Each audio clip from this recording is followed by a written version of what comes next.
ప్రభుత్వ ఉద్యోగ సంఘ నాయకులపై దాడి చేసిన పోలీసులపై చర్యలు తీసుకోవాలని ఆంధ్రప్రదేశ్ ప్రభుత్వ ఉద్యోగుల సంఘం రాష్ట్ర అధ్యక్షుడు కెఆర్ సూర్యనారాయణ డిమాండ్ చేశారు. సోమవారం స్థానిక ఆనం కళా కేంద్రంలో మినీ హాల్లో తూర్పుగోదావరి జిల్లా సమావేశంలో ఆయన ముఖ్య అతిథిగా పాల్గొన్నారు. ఈ సందర్భంగా ఆయన మాట్లాడుతూ గత ప్రభుత్వం దుశ్చర్యలకు ముంబై సినీ నటి కేసు ఒక ఉదాహరణగా చూస్తూ నేరం చేసిన ఐపీఎస్ ఆఫీసర్స్ను సస్పెండ్ చేసిన ప్రభుత్వం చర్యను ఏపీజీఏ స్వాగతిస్తుందని సూర్యనారాయణ అన్నారు. అదేవిధంగా ప్రభుత్వంతో ఉద్యోగుల సమస్యలపై పోరాడిన తన వంటి ఉద్యోగ నాయకులను వేధించిన పోలీసులు అధికారులను శిక్షించాలని విజ్ఞప్తి చేశారు. తనను వేధించడం అంటే అది ఉద్యోగ సంఘాలపై దాడిగా ఉద్యోగ సంఘాలు ఉద్యోగులు గుర్తించాలన్నారు. తనను ప్రభుత్వం వేధించినందున ఆనాటి ప్రతిపక్ష నేత నేటి ముఖ్యమంత్రి నారా చంద్రబాబు నాయుడు కాపాడారని, దీనికి తాను వ్యక్తిగతంగా కృతజ్ఞతతో ఉంటానన్నారు. కానీ ఉద్యోగుల ప్రయోజనాలు కాపాడటానికి నిజాయితీగా నిలబడతారని అన్నారు. ఉద్యోగులకు చెల్లించాల్సిన 25,000 కోట్ల బకాయిలు తక్షణం చెల్లించాలని కోరారు. జిల్లా ఉపాధ్యక్షులు డిఎస్ చాంబర్లిన్ అధ్యక్షతన జరిగిన సమావేశంలో 56 శాఖలకు చెందిన 360 మంది ప్రతినిధులు పాల్గొన్నారు.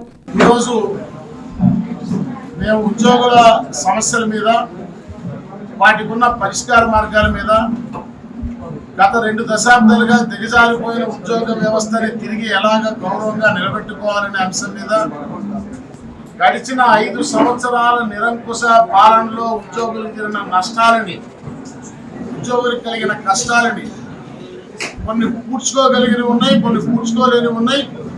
వాటన్నిటిని ఏ రకంగా మరలా ప్రస్తుతం వచ్చినటువంటి ప్రభుత్వంతో చర్చలు చేసి వాటిని తిరిగి సాధించుకోవడానికి ఉన్న అవకాశాల మీద, అలాగే మా సంఘాన్ని సంస్థాగతంగా ఈ నూతనంగా ఏర్పడిన జిల్లాల పరిధిలో తాలూకా స్థాయి నుంచి బలోపేతం చేసుకోవడానికి తీసుకోవాల్సిన చర్యల మీద చర్చించుకోవడానికి ఈ ఉమ్మడి తూర్పుగోదావరి జిల్లా 3 రోజులు సెలవులు వచ్చిన సందర్భంగా 3 రోజుకో జిల్లాలో పర్యటన పెట్టుకుని వచ్చాం.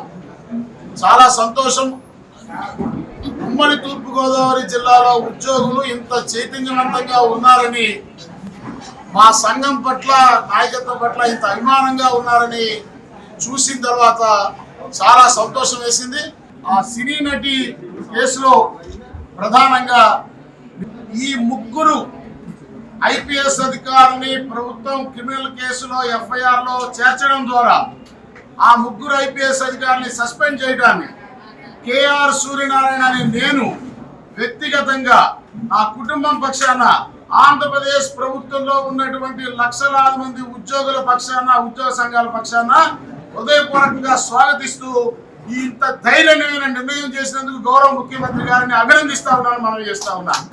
అందువల్ల వాటిని చట్టబద్ధం చేయమని, ప్రభుత్వం ఆ క్రమంలో రాజ్యాంగ ఉల్లంఘనకి పాల్పడిందని గవర్నర్ గారికి కంప్లైంట్ చేశానని, దాన్ని నేరంగా భావించి నన్ను ఫిజికల్గా ఎలిమినేట్ చేయమని ఆనాడు ఉన్నటువంటి ప్రభుత్వం ఇచ్చిన ఆదేశాల ప్రకారం ఇదే పిఎస్ఆర్ ఆంజనేయులు ఉత్తర్వులు ఇస్తే, ఇదే కాంతిలాల్ ఠాణా విజయవాడ పోలీస్ కమిషనర్గా ఇదే విజయవాడలో పర్మనెంట్ పోలీస్ స్టేషన్లో ఒక ఎఫ్ఐఆర్లో నా పేరు పెట్టేసి, అసలు ఆ ఎఫ్ఐఆర్కి నాకు ఉన్న సంబంధం ఏంటో ఈ రోజుకి చెప్పకుండా నన్ను అరెస్ట్ చేసి చంపారని చూసి కనీసం వారు రివ్యూ చేయకుండా సుప్రీంకోర్టు బెయిల్ మీద నేను వచ్చిన తర్వాత నన్ను, నా కుటుంబాన్ని, నా భార్య మెడలో మంగళసూత్రాన్ని కూడా తీయించాడు ఆ రావి సురేష్ రెడ్డి అనే ఒక సిఐ, భాస్కర్ రావు అనే ఏసీపీ, కాశీ విశ్వనాథ్ అనేటువంటి మరొక సిఐ. వారి మీద కూడా చర్యలు తీసుకోవాల్సి ఉన్నది. వారి 3 కూడా పోస్టింగ్ ఇవ్వకుండా డీజీపీ ఆఫీస్కి రిపోర్ట్ చేయమనేది ఇచ్చారు, కానీ ఇంకా చర్యలకు ఉపక్రమించలేదు. కాబట్టి వారి మీద కూడా చర్యలు తీసుకోవాలని నేను ప్రభుత్వాన్ని కోరుతాను.